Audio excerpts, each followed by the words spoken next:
Are Madhavan, जिसे कभी लोग रोमांटिक हीरो और चॉकलेट बॉय कहकर पहचानते थे, अब खुद को उस छवि से बिल्कुल अलग देख रहे हैं। लेकिन ऐसा क्या हुआ जिसने इस इमेज को बदल दिया, और उन्होंने क्यों कहा मैं जरूरतमंद नहीं हूँ, मैं अकेला हूँ। ये कहानी सिर्फ फिल्मों की नहीं, एक इंसान की भी है जो अब अपनी उम्र, इमोशंस और सच्चाई को खुलकर स्वीकार कर रहा है। करीब 30 साल के करियर में आर माधवन ने बहुत कम रोमांटिक फिल्में की हैं, जैसे रहना है तेरे दिल में, तानु वेड्स मनु और अलैपयु थे। फिर भी उनके सिर पर रोमांटिक हीरो या चॉकलेट बॉय का टैग हमेशा बना रहा। माधवन खुद कहते हैं, मैं तो सोचता था ये छवि मेरे सीरियस रोल्स के रास्ते में आएगी, लेकिन लोगों ने फिर भी शैतान में मुझे एक्सेप्ट किया। लेकिन दिलचस्प बात ये है कि वो आज भी कहते हैं, शेव करने के बाद मैं फिर से चॉकलेट बॉय जैसा दिखने लगता हूँ। लेकिन अब वो सिर्फ उस छवि तक सीमित नहीं रहना चाहते। 55 साल की उम्र में माधवन कहते हैं कि वो अब खुद को रोमांटिक हीरो के रोल्स में सहज नहीं पाते। अगर वो रिश्ता उम्र के हिसाब से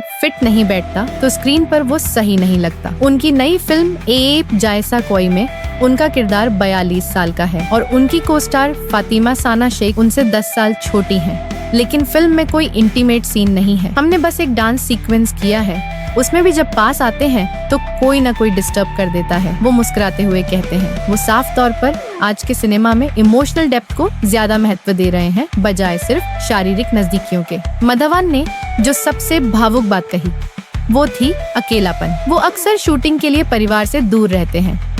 काम के बाद जब सब खत्म हो जाता है तब अकेलेपन का एहसास बहुत गहरा हो जाता है। लोग मुझे बहुत सम्मान देते हैं, दूरी बनाए रखते हैं, लेकिन जब 6 बजे पैकअप होता है और फिर आप रात भर अकेले होते हैं तो वो तन्हाई भारी पड़ती है। उनकी पत्नी ने एक बार कहा, तुम इतने जरूरतमंद क्यों हो? जिस पर माधवन ने जवाब दिया, मैं जरूरतमंद नहीं हूँ, मैं अकेला हूँ। इस एक वाक्य में वो इमोशनल सच छिपा है जो कई लोग महसूस करते हैं लेकिन कह नहीं पाते। अब माधवन सिर्फ इमोशनल ही नहीं, एक्शन थ्रिलर की दुनिया में भी एंटर कर चुके हैं। उनकी अगली फिल्म धुरंधर में वो अजित डोभाल की भूमिका निभा रहे हैं और उनके लुक को लेकर फैंस में जबरदस्त चर्चा है। वहीं एस राजमौली की अगली फिल्म SSMB 23 में महेश बाबू के साथ उनका नाम भी जुड़ रहा है।